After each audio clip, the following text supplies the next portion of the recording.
Good morning, guys. Rick Shaw here on the 24th of August, 2023. And we have a really gloomy, rainy day. We had some pretty good thunder showers last night, but one nice thing here, even though it was raining really hard, it was not loud. We had a little bit of thunder. We got a little rain in the window. This window here in the living room has a balcony above it, so we didn't get any rain in there, but the bedroom got some rain in it. And so we closed the windows, and that really isolated the sounds. They got double pane windows here, and that just cut the thunder down quite a bit. But we had a little snafu.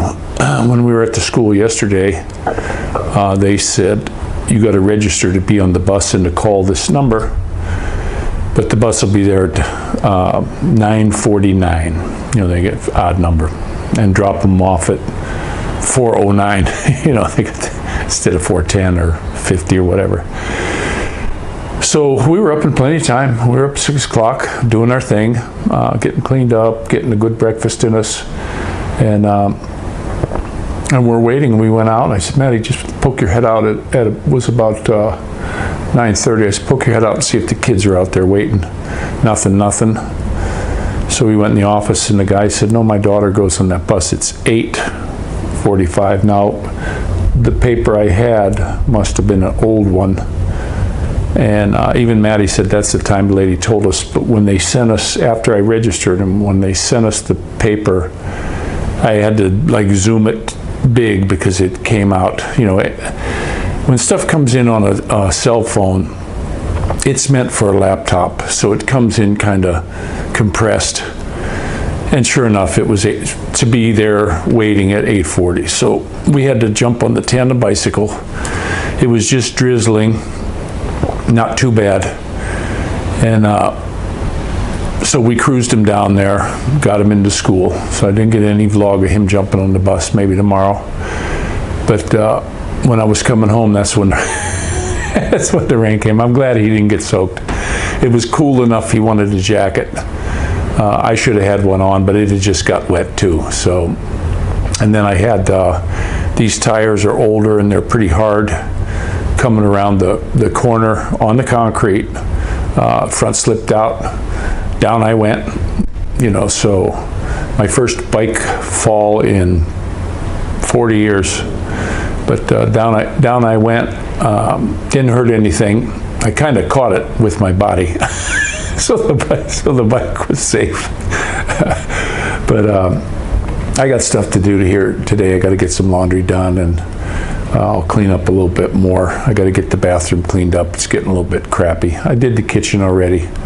I got vinegar and stuff to clean it up, and I bought a mop, and we're looking pretty good. Not looking good at all. Hope down the road here we can get a buggy.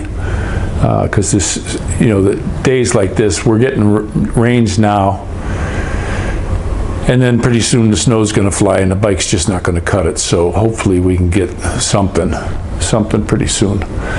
But that's what we're looking forward to. We're going to do our best to get something.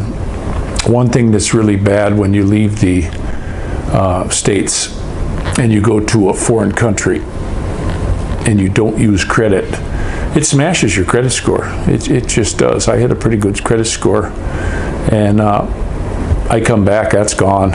You know, they don't want to give you a loan for nothing. So, because I was gone 11 years and never used credit. So that's something you guys got to consider if you're going to go for a long time. Bring a credit card and use it. Use it for your bills. I wished I'd have done that. I wished I'd have kept my card and just used it there and then paid the bill when it came in, something like that. That would have been really good.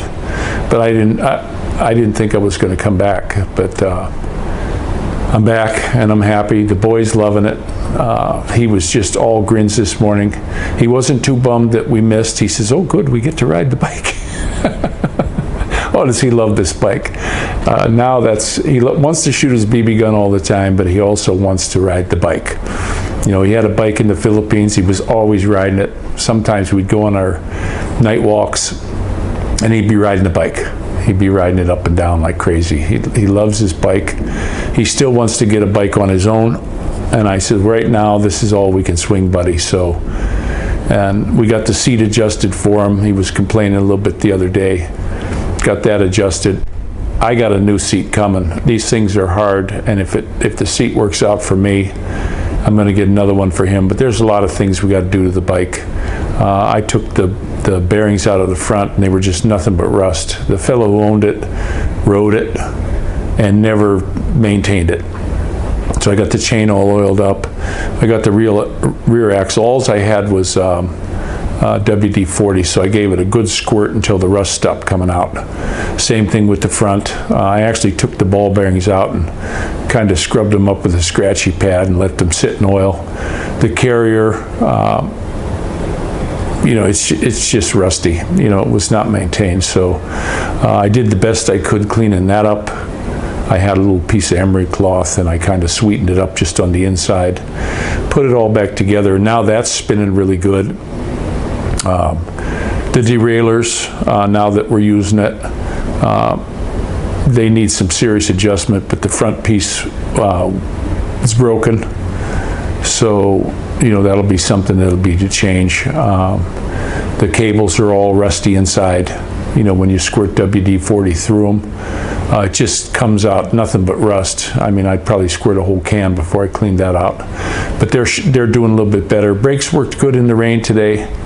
It does got really good brakes on it. They're getting down, but I'm going to ask if I go to a bike shop, what pads are these? Because I'd like to put them on again. But I do know that if you have aluminum rim, the brakes are always better, compared to a steel rim. They're just calipers. So, but we'll get things straightened out. I got to get the handlebars raised up for me. It's got the front of my shoulders here and my triceps just burning right now. Because I'm leaned over forward. I never like to drop handlebar bike. I don't want all that weight on my arms. Every bike I had the handlebars ridiculously high. I like the seat where my leg can be straight. When up the downstroke of the pedal when I'm sitting down.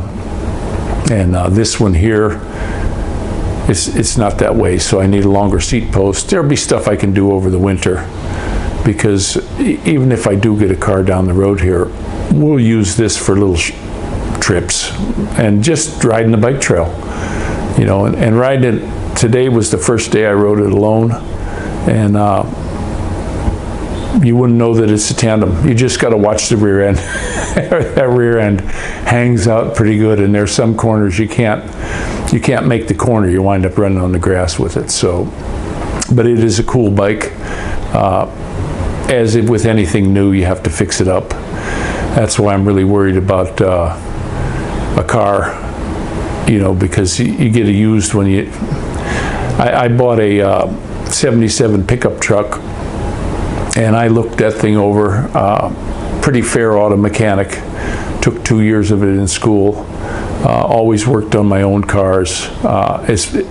Changing head gaskets, oil pan gaskets, new camshaft. I've done all kinds of stuff on cars, and I don't have a problem with it. So I gotta shut that off. Hold on.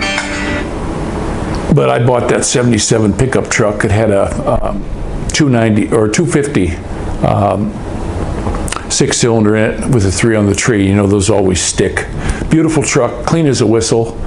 And I had it for about 2 weeks, and I was coming up a hill and the motor came apart. I mean, it threw a piston rod through the side inspection plate.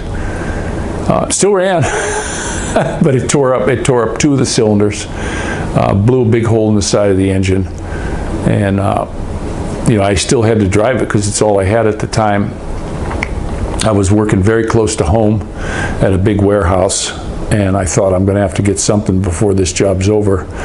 And I was driving past the place where I got it from, and the guy said, what happened? I said, hey, it's not your fault, bub. I looked it over, and I said, it's one of them things. The motor came apart.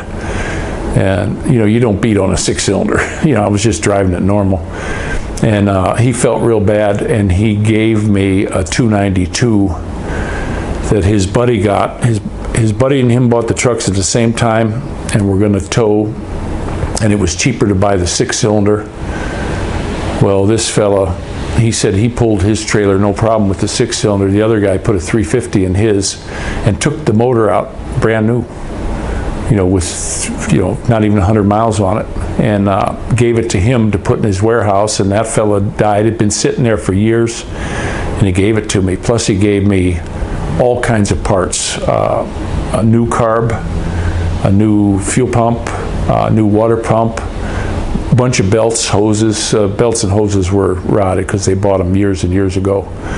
And but it was brand new motor, and that thing ran in that truck for a long time. So getting a used one kind of sucks. I was always the kind of guy, if you're gonna buy a used car, go to the dealer, because the dealer's gonna keep a car that they maintained, and it's going to be a real good car because they got their name on it, and you pay a premium for that, but you usually get a used car, and I've done that and had no trouble. But if it's not a good car, they send it to auction and it goes to the used car dealers. So those usually got a problem. And what's a used car dealer going to tell you? She's perfect, rust, don't worry about it, ventilation.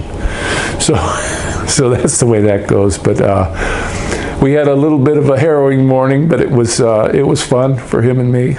I'm going to miss him. He's going to be gone till after 4, and that's just the way it's going to be until school's out again. So my little boy, he's a school man, and he was all excited about it. He loves school. Plus he's got a lot of his buddies that are there from here. So he's going to do all right. So I'm going to let you go. Don't forget to pray for each other. And this is Rick Shaw out.